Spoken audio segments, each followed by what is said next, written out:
ఓం శ్రీ మాత్రే నమః. ఛానల్లోకి స్వాగతం అండి.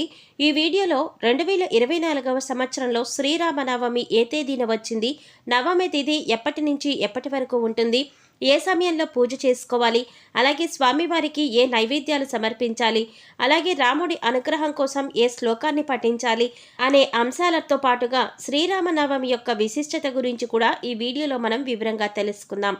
కానీ అంతకంటే ముందుగా మీరు కనుక మన ఛానల్ ఇప్పటి వరకు సబ్స్క్రైబ్ చేసుకోకపోతే సబ్స్క్రైబ్ చేసుకొని పక్కనే వచ్చిన బెల్ ఐకాన్ నొక్కి ఆల్ సెలెక్ట్ చేసుకుంటే మేము ఇలాంటి వీడియోస్ అప్లోడ్ చేయగానే ముందుగా మీ మొబైల్కి నోటిఫికేషన్ వస్తుంది. ఇక వివరాల్లోకి వెళ్ళిపోతే, హిందువులు ఎంతో ముఖ్యంగా జరుపుకునే పండుగలలో శ్రీరామనవమి పండుగ ముఖ్యమైన పండుగ. శ్రీరామనవమి వసంత ఋతువులో చైత్రశుద్ధ నవమి గురువారం నాడు పునర్వసు నక్షత్రం కర్కాటక లగ్నంలో అభిజిత్ ముహూర్తంలో అంటే మధ్యాహ్నం 12 గంటల సమయంలో త్రేతాయుగంలో జన్మించారు.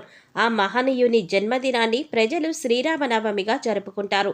14 సంవత్సరాల అరణ్యవాసము, రావణ సంహారం తర్వాత శ్రీరాముడు సీతా సమేతంగా అయోధ్యలో పట్టాభిషిక్తుడైనది కూడా ఈరోజే. అంతేకాకుండా ఈరోజునే శ్రీ సీతారాముల వారి కళ్యాణం కూడా జరిగింది. ఈ చైత్రశుద్ధ నవమి నాడు భద్రాచలంలో సీతారాముల వారి కళ్యాణాన్ని అంగరంగ వైభవంగా జరుపుతారు. శ్రీరాముడు రావణ సంహారం చేసి ధర్మాన్ని రక్షించాడు. మానవుడు ఎలా ఉండాలి, బంధాలను ఎలా గౌరవించాలి, ఎలా బంధాల్ని కాపాడుకోవాలి అని ఆచరించి చూపించాడు శ్రీరామచంద్రుడు. ఈ శ్రీరామనవమి రోజున సీతారాముల కళ్యాణం జరిపిస్తే సకల శుభాలు కలుగుతాయి, అష్టైశ్వర్యాలు చేకూరుతాయి. పెళ్లి కాని ఆడపిల్లలకు వివాహంలో ఏమైనా అడ్డంకులు ఉన్నా కూడా సీతారాముల వారి కళ్యాణంలోని అక్షంతలు తలపైన వేసుకుంటే అడ్డంకులు తొలగిపోతాయి, త్వరగా వివాహం జరుగుతుంది. 2024లో శ్రీరామనవమి పండుగ ఎప్పుడు వచ్చిందో తెలుసుకుందాం. ముందుగా నవమి తిథి ఎప్పటి నుంచి ఎప్పటి వరకు ఉందో తెలుసుకుందాం. ఏప్రిల్ 16వ తేదీన సాయంత్రం 4:21 ప్రారంభమై ఏప్రిల్ 17వ తేదీ బుధవారం సాయంత్రం 5:25 వరకు ఉంటుంది. కావున మనం ఏప్రిల్ 17వ తేదీ బుధవారం రోజున శ్రీరామనవమి పండుగ జరుపుకోవాలి. పూజ చేసుకోవలసిన శుభ సమయాలు: ఏప్రిల్ 17వ తేదీ బుధవారం ఉదయం 11:10 నుంచి మధ్యాహ్నం 1:43 లోపల పూజ చేసుకోవాలి. ఈ రోజున స్వామివారికి 5 ఒత్తులతో దీపారాధన చేయాలి. అలాగే తులసిమాలను సమర్పించాలి. ఈ రోజున రామాలయాన్ని దర్శించుకుని దేవాలయాల్లో పంచామృతాలతో అభిషేకం చేయించి అలాగే శ్రీరాముని అష్టోత్రాన్ని, పూజను, సీతారాముల వారి కళ్యాణం వంటి పూజా కార్యక్రమాలు నిర్వహిస్తే కనుక అనుకున్న పనులన్నీ కూడా దిగ్విజయంగా పూర్తి చేసుకోగలుగుతారు. అంతేకాదు సకల సంపదలు చేకూరుతాయని పండితులు చెప్తున్నారు.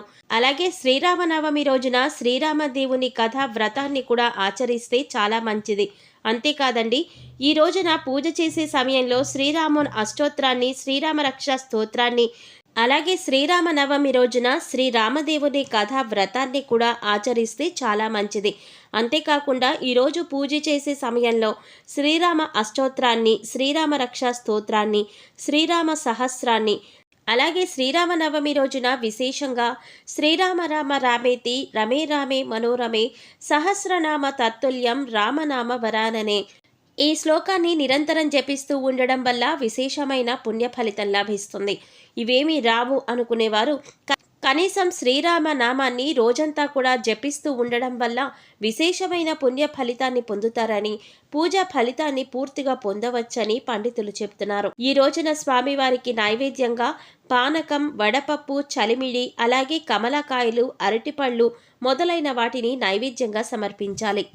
సో చూసారు కదండి, 2024వ సంవత్సరంలో శ్రీరామనవమి ఏ తేదీన వచ్చింది, నవమి తిథి ఎప్పటి నుంచి ఎప్పటి వరకు ఉంటుంది, ఏ సమయంలో పూజ చేసుకోవాలి, అలాగే స్వామివారికి ఏ నైవేద్యాలు సమర్పించాలి, అలాగే రాముడు అనుగ్రహం కోసం ఏ శ్లోకాన్ని పఠించాలి అనే అంశాలను ఈ వీడియోలో మనం వివరంగా తెలుసుకున్నాం కదా.